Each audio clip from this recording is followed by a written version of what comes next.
Olá, boa noite.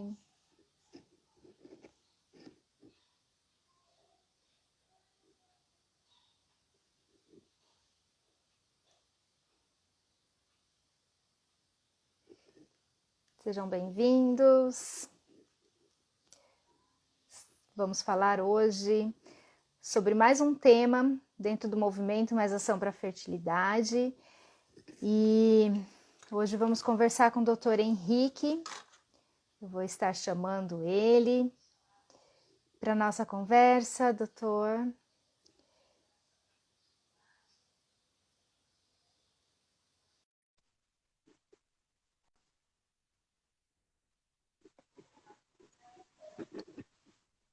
Enquanto o doutor vai entrando para a gente conversar, sejam todos bem-vindos. Olá, Regiane. Oi, doutor, boa noite. Boa noite, tudo bem? Tô bem, tô bem. E você? Estamos bem. Então, tá Boa noite a todo bom. mundo que está aí acompanhando essa live que vamos iniciar, né?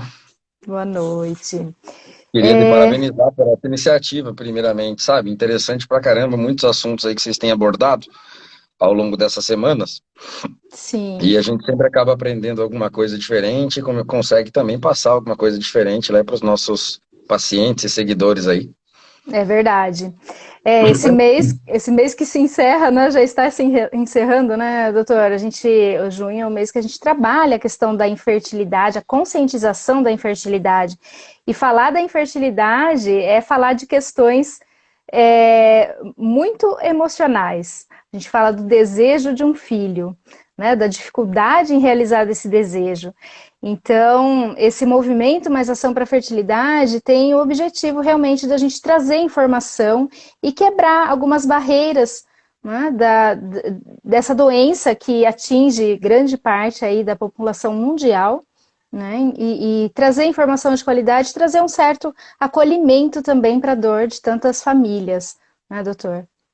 Exatamente. Você sabe que eu fui convidado, se eu não me engano, foi mês passado, para dar uma palestra na universidade, na Sesumar, para uma Sim. liga que tinha, e, e para comentar um pouco a importância, naquela circunstância, nós falaríamos sobre a preservação da fertilidade, Uhum. mas eu quis começar aquela aula, que foi uma aula bem rápida, quis ser muito pontual no que eu ia falar, Sim. mas eu fui pesquisando a parte mais psicológica mesmo das pacientes que estão envolvidas nos tratamentos de reprodução humana e as pacientes que não têm sucesso na hora de tentar conceber. Sim. E tinha um estudo muito interessante que eu levei lá, que mostrava, eles eram serviços, vê que os maiores serviços de reprodução humana do mundo, todos, eu acho que sem exceção, contam sempre com uma equipe de Uhum. psicólogos, psiquiatras que dão aquele suporte para o paciente, porque, por exemplo, nesse artigo que eu levei lá, mais da metade dos pacientes que estão envolvidos nesses tratamentos, que estão metidos aí, nesses tratamentos, tem algum transtorno psiquiátrico. Sim. E tem alguma disfunção psicológica, tem insônia, já não consegue mais ter relação sexual de uma maneira proveitosa, vê isso só como fins procriativos, casais que têm depressão, transtorno de ansiedade, enfim. Então, esse artigo mostrava que mais da metade da população tem esse tipo de problema também vinculado à infertilidade. Então, você vê que a gente trata de pacientes que são muito delicados, né? Que além do tratamento a gente precisa dar um suporte, não só o tratamento reprodutivo como um todo, mas também dar um suporte em todos os âmbitos da medicina. Sim, é verdade.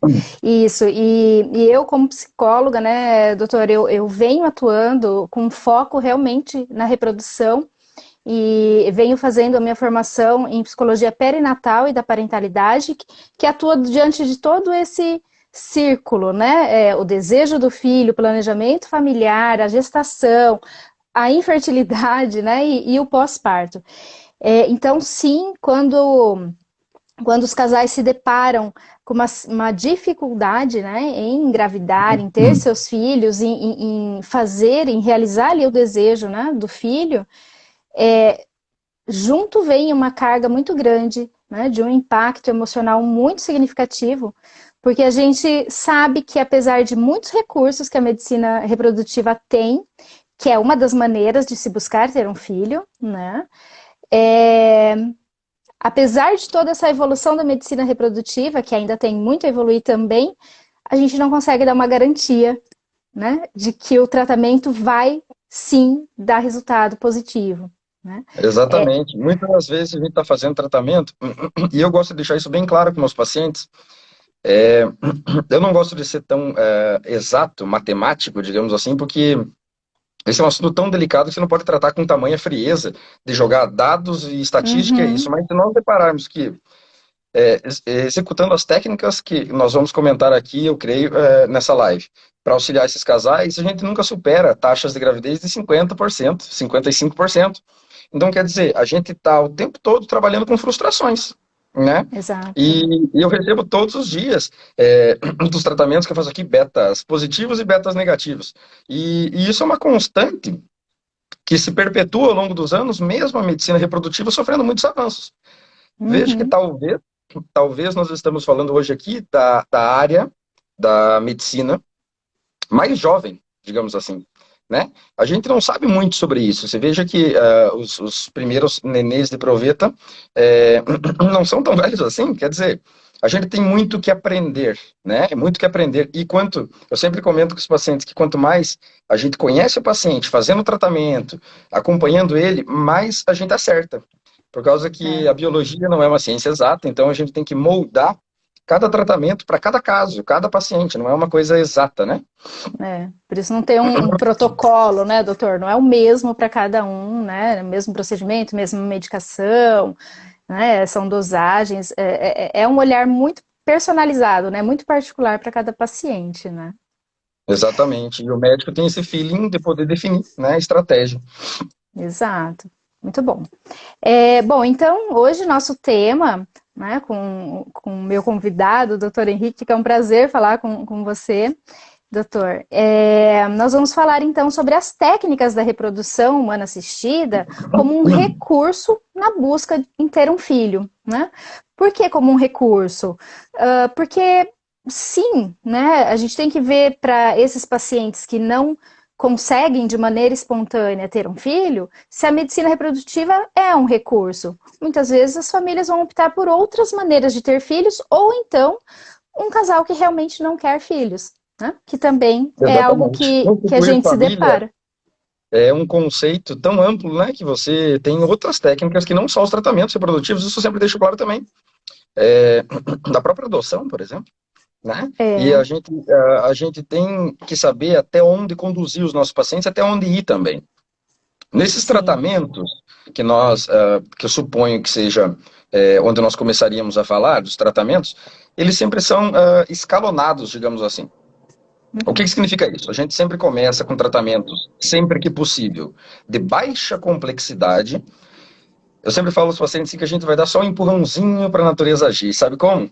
E Hum. claro, se porventura não tenhamos sucesso, a gente vai subindo os graus de complexidade até, por exemplo, que nós vamos comentar sobre a doação de óvulos, né, doação de embriões, de espermatozoides, que são os gametas, que seria Sim. o estágio de mais alta complexidade, né? A gente conta aí com coito programado, inseminação artificial e enfim. Certo, isso aí. Então vamos lá, né, doutor? Vamos falar aí dessas técnicas. Vamos começar falando então das baixas, as técnicas de baixa complexidade, que é esse empurrãozinho, né? Exatamente. Então eu vou descrever assim um cenário, uma família, um casal, uma família, né, que quer ter um filho, mas se depara, né, com essa dificuldade ali, até pode chegar a receber realmente um diagnóstico de infertilidade, por já estar tentando, né, ter filhos, sem uso, tendo relação, sem uso de métodos contraceptivos aí há 6 meses, dependendo da idade, 1 ano, né, chega lá para o médico especialista em reprodução assistida. Como que é esse primeiro contato? Vamos começar então por técnicas de baixa complexidade. Exatamente. Então, o que você bem citou, é que a gente precisa primeiro fazer o diagnóstico de infertilidade, né? Então, 6 meses tendo relações sexuais frequentes sem conceber após os 35 anos ou abaixo dos 35 anos, 1 ano tentando sem sucesso, são os pacientes que se configuram no quadro de pacientes inférteis. Veja bem que infertilidade é diferente de esterilidade, né? São casais que têm a possibilidade de ter um neném.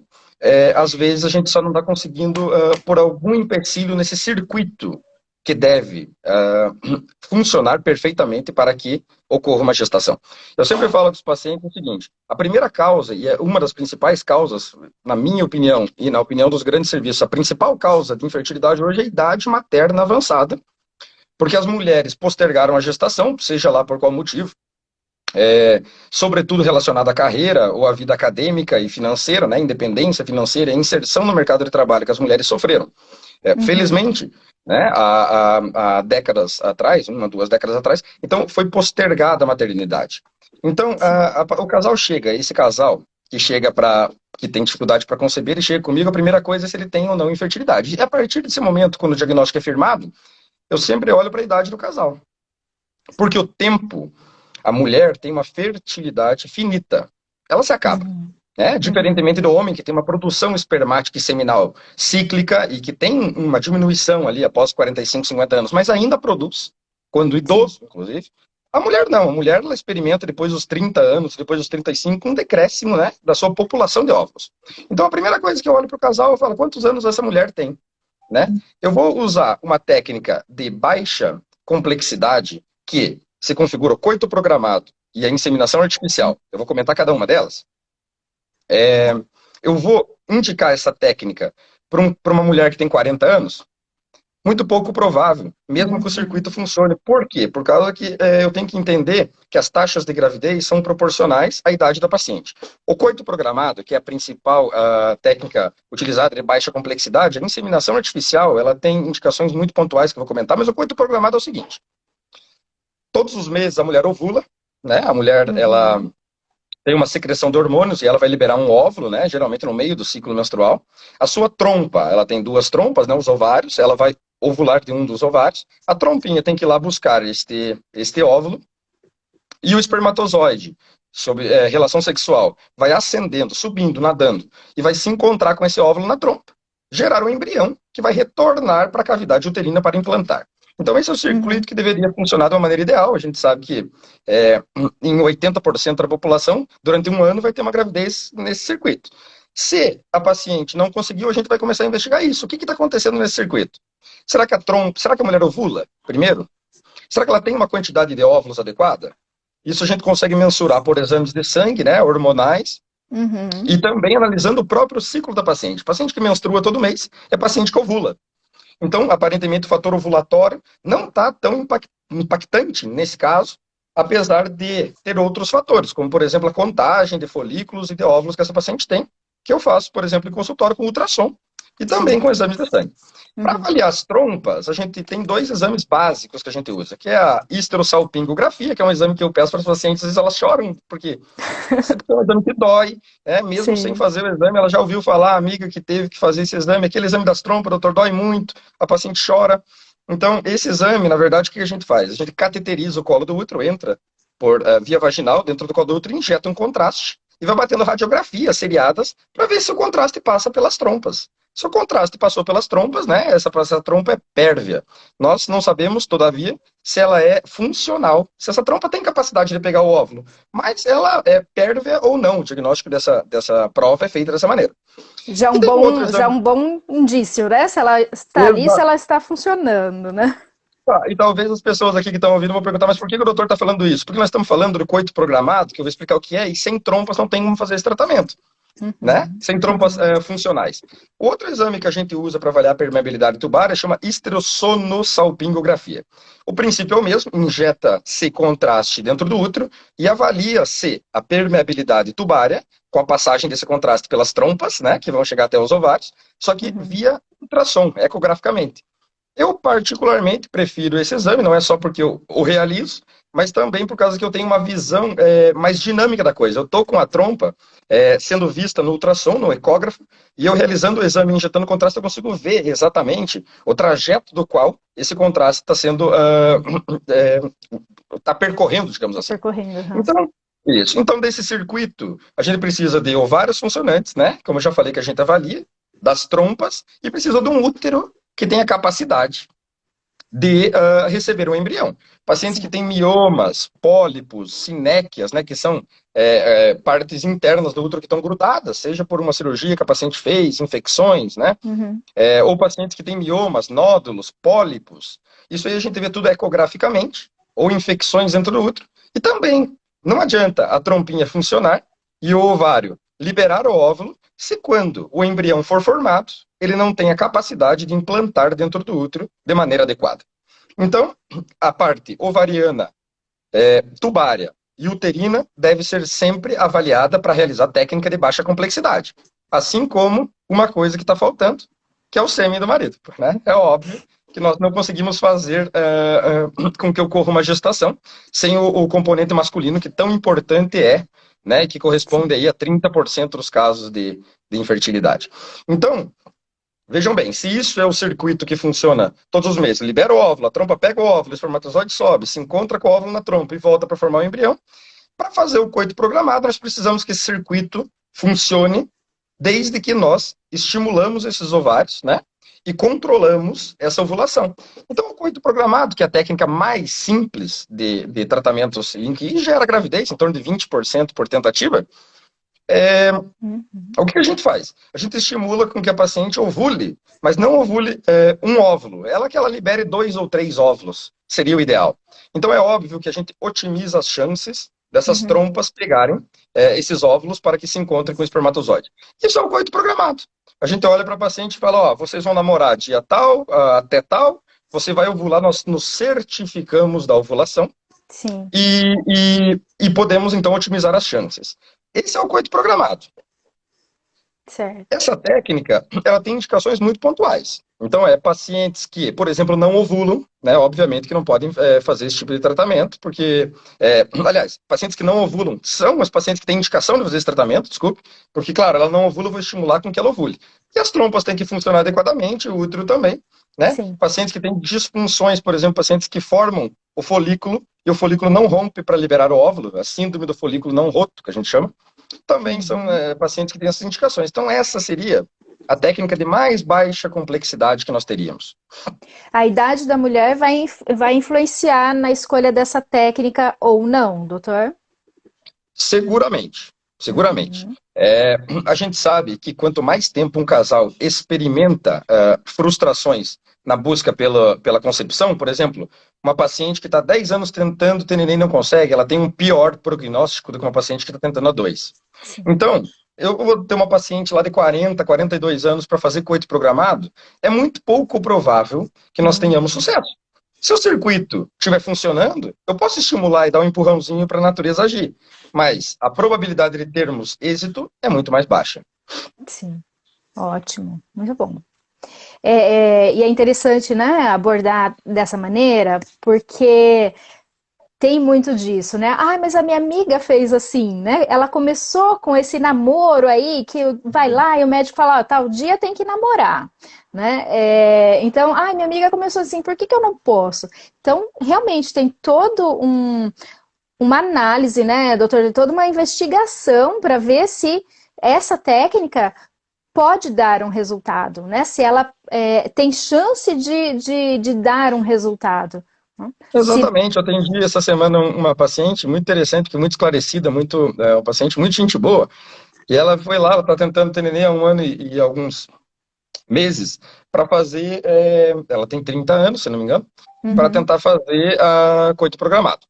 E eu falei para ela, tudo bem, nós vamos fazer coito programado, mas ela já trazia da sua ginecologista um hormônio antimileriano. O hormônio antimileriano é o que mede a quantidade de sementinhas que essa paciente tem.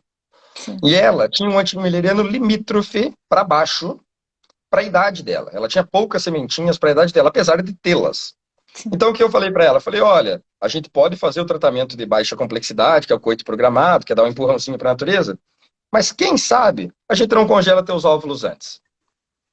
sim, Por dois motivos. O primeiro é porque se nós podemos ter sucesso no coito programado e você engravide. Mas e quando você quiser o irmãozinho? Será que nós vamos ter esse mesmo sucesso? Se nós não conseguirmos, a gente tem aqui a segurança de ter os gametas congelados, os óvulos. E sim. se porventura, não tenhamos sucesso com o coito programado, a primeira etapa da fertilização in vitro já foi feita, que é o congelamento dos óvulos. Então, veja como cada caso é um caso, sabe? Eu gosto de estudar muito cada paciente, porque se essa paciente tivesse uma reserva ovariana adequada, eu ia primeiro tentar coito programado antes de congelar óvulos, que já é uma técnica de alta complexidade, digamos assim. Sim, precisa de um estímulo maior, né? Ótimo. E aí, depois dessa técnica, doutor, qual que a gente vai abordar? De baixa complexidade, a gente tem também a inseminação artificial. A Uhum. inseminação artificial constantemente confundida com a fertilização in vitro. Muitos pacientes chegam no meu consultório e falam assim: ah, doutor, eu já fiz 3 inseminação artificial. Daí eu começo a perguntar sobre o caso. Não, é 3 fertilização, então. Porque a inseminação artificial ela é feita em situações muito pontuais, Uhum. é, ela não aporta assim, tantos benefícios para o Sim. casal. Então, tem situações pontuais. Por exemplo, eu fiz a inseminação esse mês, fiz algumas inseminações. Mas, por exemplo, uma paciente que estava com o marido, era azospérmico, não produzia Uhum. sêmen, então nós recorremos a banco de sêmen. E a Certo. paciente, ela ovula, esse circuito dela funciona. O problema está na sementinha, né, do marido. Então, vejam bem, esse casal não precisava necessariamente ser submetido à fertilização in vitro. Falou assim, não, a gente vai obter amostras de sêmen doado, e quando a paciente estiver prestes a ovular, muito parecido com o coito programado, ao Sim. invés do coito programado propriamente dito, eu vou fazer a microinjeção, a injeção dos espermatozoides capacitados, nessas circunstâncias doados, para dentro da cavidade uterina, para que ocorra naturalmente a fecundação.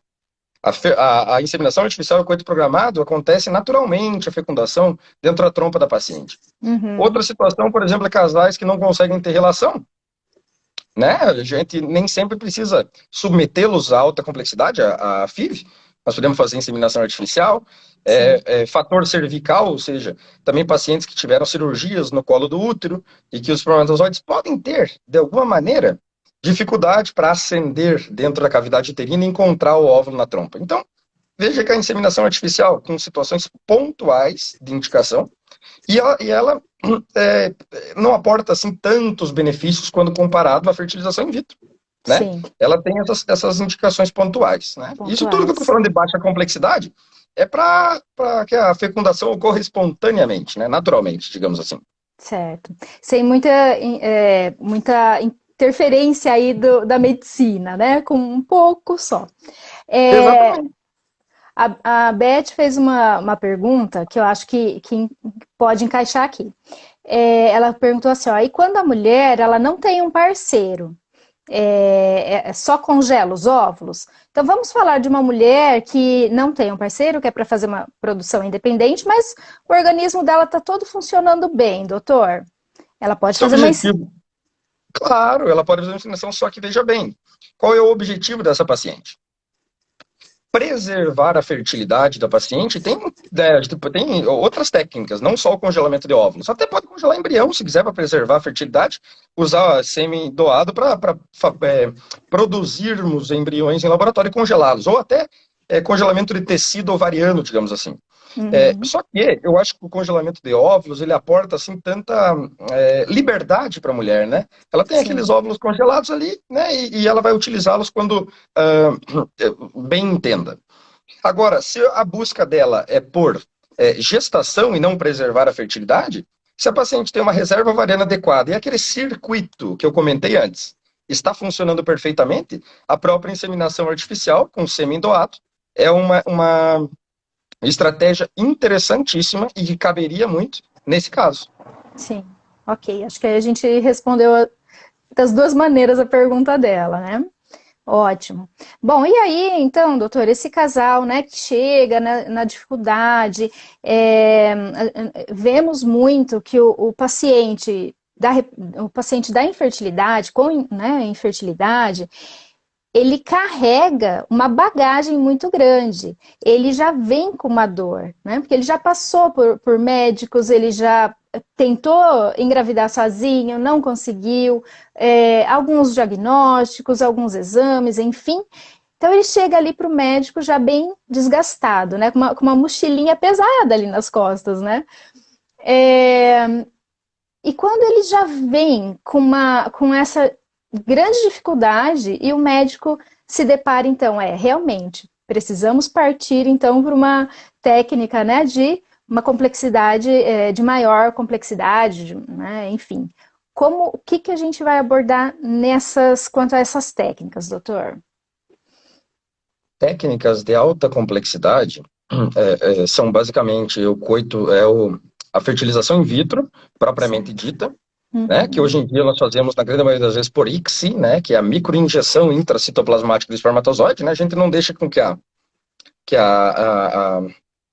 entrada do espermatozoide ocorra de maneira natural dentro do Do óvulo, óvulo. né, a gente Uhum. microinjeta ele hoje em dia, isso aí foi um grande avanço, sobretudo para homens que tinham um fator masculino severo, né, e que não conseguiam ter a fecundação. Mas então, as técnicas de alta complexidade é a fertilização in vitro, e a doação de gametas, né? Doação de espermatozoide, doação de óvulo ou até mesmo doação de embriões já formados, né? Adoção de embriões ou embriorrecepção. Sim. Quando quando que a gente vai fazer essas técnicas, né? Essa é a tua pergunta principal. Como a idade materna é a principal causa de infertilidade hoje que a gente se depara aí todos os dias, eu atendo pacientes todos os dias com 40, 42, 44, 45 anos andando ser mãe, fazer essas técnicas de baixa complexidade vai nos aportar muito pouco benefício e poucas taxas de êxito. Então, o que a gente faz basicamente? A gente tira os óvulos da paciente, né? A gente aspira os óvulos por meio de uma aspiração folicular, né? Cada óvulo está dentro do ovário, dentro de um folículo. A gente entra por Uhum. via vaginal, depois de um estímulo com os hormônios que a paciente mesma produz. Sacamos esses óvulos, né? Microinjetamos os espermatozoides, geramos embriões in vitro, né? Isso é o que antigamente falavam nenê de proveta, né? Sim. E quando temos embriões de boa qualidade em laboratório, nós preparamos a paciente para transferi-los para dentro da cavidade uterina para que ocorra uma gestação. Então, isso é a fertilização in vitro. Eu tiro os óvulos, eu fecundo em laboratório, eu levo para o incubador. O incubador está fazendo o quê? Está simulando o que acontece dentro da trompa. É na Sim. técnica de baixa complexidade que eu expliquei anteriormente. E depois, quando temos embriões de boa qualidade, nós transferimos para dentro do útero. Veja, então, que a fertilização in vitro, ela, além de ser terapêutica, porque eu trato a paciente, ela Uhum. também é diagnóstica, porque eu tenho uma visão, eu posso ter uma análise sobre a qualidade dos óvulos, sobre as taxas de fecundação desses gametas, sobre a taxa de formação de blastocistos, que são embriões de quinto dia de desenvolvimento. Então, a fertilização in vitro, a técnica de alta complexidade, basicamente é essa. A gente pode fazê-la com estudo genético do embrião, ou não. Depende de cada caso, a gente sabe que quanto mais idade a paciente tem, maior a probabilidade de desenvolver embriões com alterações genéticas. E desse modo, né, a paciente pode ter mais propensão a abortos. Certo. Ou se tem aí algum fator genético, né, na família, E hereditariedade com algum problema genético. E se alguma coisa daquele circuito não funciona, lembra que eu falei que a trompinha, tudo? Se, por Uhum. exemplo, as trompas da paciente são obstruídas, por exemplo, Sim. por um processo infeccioso que a paciente teve quando adolescente ou quando adulta, jovem. Uma trompa obstruída não tem capacidade de pegar o óvulo, né, e gerar um embrião para que se encontre um espermatozoide e óvulo na trompa e volte. Então, essa já é uma das indicações, fator tubário. Certo. Pacientes que têm baixa reserva de óvulos, por exemplo, baixa reserva ovariana, também é uma indicação de fazer fertilização in vitro, que nós beiramos aí taxas de sucesso de 50%, 45%, 50%, em determinadas situações até um pouco mais. Certo. Muito bem. E aí, então, quando a gente fala, né, da FIV, né, da fertilização in vitro, nós podemos, então, falar dessas outras técnicas. Porque a medicina reprodutiva, ela surgiu dessa necessidade, né, dessa busca em ter o filho, né? E dentro desse contexto, conforme as dificuldades vinham surgindo ou vêm surgindo, vão se surgindo as técnicas, né? Então, quando a gente se depara com uma mulher que ela hoje, com 45, 48 anos, 50 anos, deseja ter um filho e ela não tem mais a sua reserva de óvulos, né? Porque isso acabou lá pelos 35, 38, 30, 40 anos. Entra então, né, a questão da recepção de material doado, né? Recepção de óvulos no caso, né, doutor?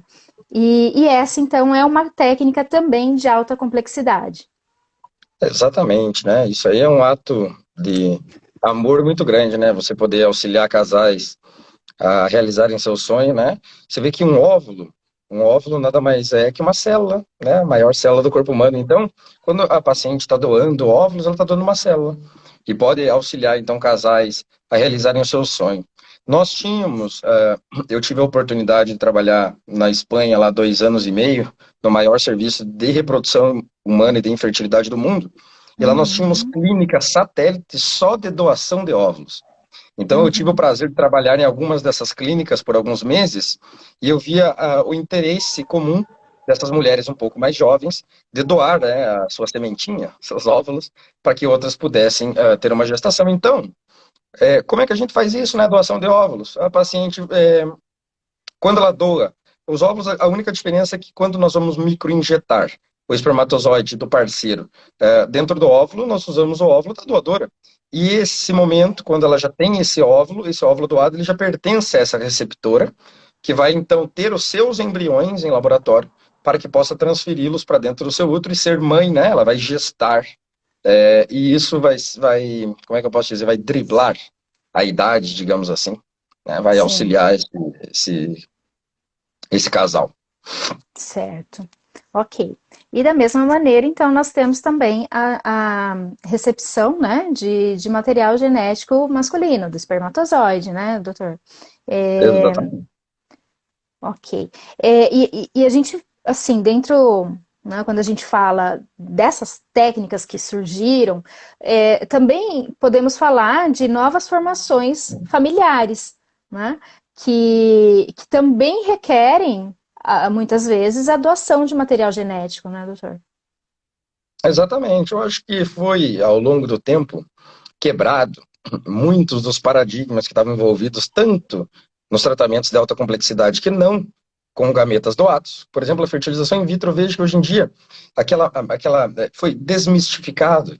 Os pacientes já chegam no consultório sabendo que não é assim um processo absurdo, assim como a Uhum. doação, né? Ela está doando uma célula. Você vê que no Brasil você pode ter doação de óvulos de parentes até de quarto grau, né, ou a doação anônima. Muitas das clínicas até contam com um tratamento que a gente chama de doação compartilhada. Ela Uhum. faz o seu tratamento.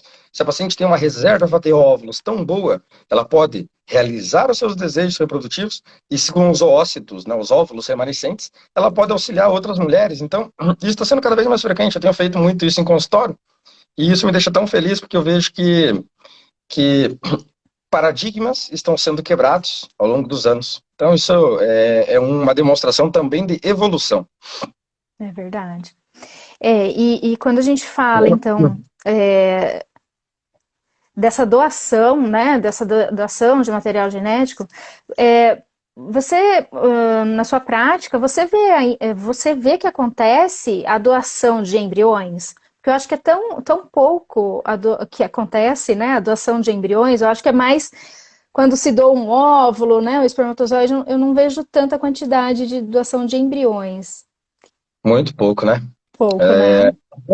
Por causa que você vê que um embrião já é a formação de uma vida, né? Então, os casais têm um pouco mais de receio em fazer a doação de embriões. Por isso, inclusive, por esse receio, que o Conselho Federal de Medicina mudou, né, Uhum. algumas normativas. Ano passado, nós Resolução, né? passamos, isso ano passado, em junho, se eu não me engano, nós Foi. passamos por uma mudança aí que nós poderíamos fecundar somente 8, Uhum. microinjetar 8 ócitos, óvulos, para gerar embriões, porque nós começamos a nos deparar com muitos embriões aí congelados. E nós vimos o que esses embriões, os pacientes também não doam, porque tem um pouco de receio, e nós mantínhamos em clínicas de reprodução muitos embriões que poderiam ser descartados. Na Espanha se doava para pesquisa, Uhum. por isso que maior desenvolvimento tecnológico na medicina reprodutiva, porque eles pesquisavam muito com embryo e ovo doação para estudo. Aqui, essa prática não é verdadeira, não se aplica para o nosso país. Então, o Sim. Conselho Federal de Medicina pensou o quê? Nós vamos começar a permitir a microinjeção de apenas 8, para que nós tenhamos embriões suficientes para gerar uma gravidez e um recém-nascido vivo, saudável, e não mais embriões em grande quantidade congelados. É. E a resolução ela trouxe também, né, doutor, a questão dessa doação ou de um outro procedimento entre familiares, né, que é a cessão temporária de útero, né, que para as pessoas que talvez não conheçam esse termo, é aquela famosa barriga de aluguel, que no Brasil não é de aluguel, porque a gente não tem a prática, né, financeira, não se pode ter uma prática financeira nessa concessão, né, do útero. E Exatamente, aí, né? O útero de substituição é uma estratégia interessantíssima, né? Só que uhum, tem alguns pontos aí na Constituição que vale a pena ressaltar. Se eu não me engano, a paciente que vai ceder temporariamente esse útero não pode fazê-lo com fins lucrativos. Essa sim, paciente, se eu não me exato, engano, já tem que ter um filho nascido vivo, tem não que tem? ter. E isso é Uhum, óbvio para você ir eliminando viés, né? Nessa, uhum, nessa, nesse, nesse ato de amor que é emprestar o seu útero para que outra mulher possa ter um nenê. sim. E precisa ser de parente até quarto grau, né? Que não seja consanguíneo, né? Ou seja, do Exatamente. parceiro, né? Ou da parceira, enfim.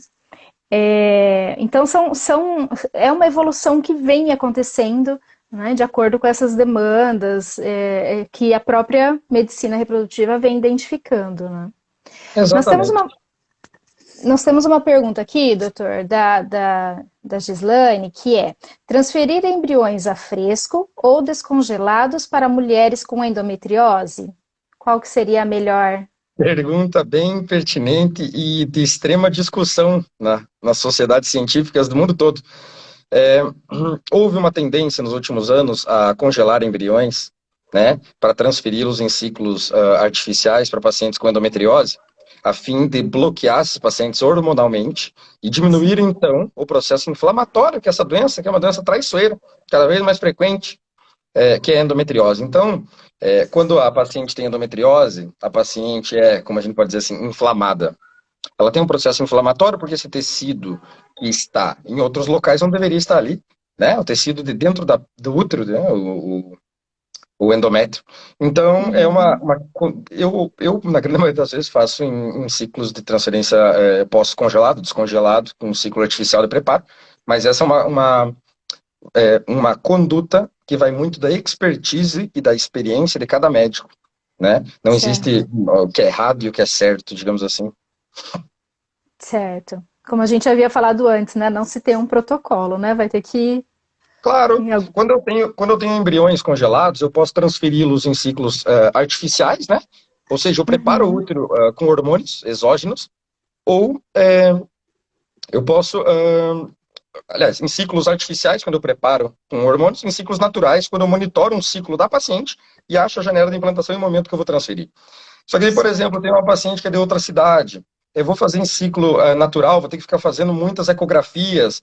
Para a paciente já é mais difícil dela se deslocar. Então, nesse caso, a gente individualiza. Até para fazer transferência de embrião, a gente tem que pensar na paciente como um todo, sobre a acessibilidade que ela tem até a clínica se deslocar e tudo mais. A endometriose também é um dos pontos que podem ser levados em consideração. Tá bem. Ótimo. Bom, doutor, acho que ficou tudo bem, né, esclarecido, a gente não vai se estender muito hoje. Eu queria dizer assim que com esse olhar da psicologia, ela agradece a resposta, tá, Gisele? Com esse olhar da psicologia, o que que nos deparamos? novamente, esse paciente que chega para a reprodução ou que se depara com essa dificuldade de ter um filho, ele traz essa carga emocional junto, né? E quando ele se depara com técnicas, com procedimentos que muitas vezes são novos ainda, até pode ter uma questão de não compreender totalmente e se assustar com tudo que a medicina reprodutiva oferece também, né? Então precisa realmente estar sendo muito bem acompanhado por profissionais que tenham esse olhar individualizado, né? Esse olhar personalizado para o paciente, que dê as melhores opções e um caminho que possa ser mais assertivo, né? Mas também são pessoas que chegam já com uma carga emocional muito grande. E aí que a psicologia ela vem atuando bem presente, né, em centros de reprodução para trazer esse acolhimento. Porque, claro que os médicos, né, vocês médicos, o embriologista, o enfermeiro, todos têm o cuidado, né, com o paciente. Mas o momento de sentar e ouvir qual que é a dor dele, o que ele sente, isso, né, cabe ao psicólogo que tem as ferramentas para atuar com esse paciente. E mais um ponto. Quem faz uso, né, de material doado ou que se depara com uma necessidade da realização da FIV, são pessoas que se veem um passo mais longe da realização do sonho do filho. Né? Porque, nossa, mas por que eu? Por que eu tenho que fazer isso? Né? A minha vizinha lá tem 5 filhos, né? Não precisou disso, por que eu preciso? Então, são questionamentos que às vezes a pessoa faz, nem é tão racional. Né? Não é assim, não, eu sei né? Porque eu deixei, porque eu esperei, mas por que eu? Então, são questões realmente emocionais que acompanham. Então, por mais que a gente veja que existem essas técnicas, a gente tem que ver, como o senhor falou antes, o quanto que essas técnicas, ou qual é o limite que o paciente apresenta também, né, diante aos tratamentos, até onde ele quer ir. Né? Exatamente. Esse trabalho que os psicólogos fazem é interessantíssimo. Eu lembro que era perceptível a diferença de como os casais conseguiam encarar o tratamento e, inclusive, da resposta deles ao tratamento. Hoje em Sim. dia, cada vez mais tem sido, como é que eu posso dizer? A gente tem estudado o paciente como um todo. Então, você vê que nos últimos tratados de reprodução humana tem capítulos sobre acupuntura, sobre, se Sim. você pesquisar no PubMed, nos artigos, tem o impacto da parte psicológica de pacientes que tem um suporte de um psicólogo, como até o tratamento em si muda, né? Pelo estresse e como o paciente leva e entende as frustrações inerentes ao tratamento, que a gente sabe que, a gente comentou no começo, que não é uma garantia, jamais, de que nós vamos ter um nenê.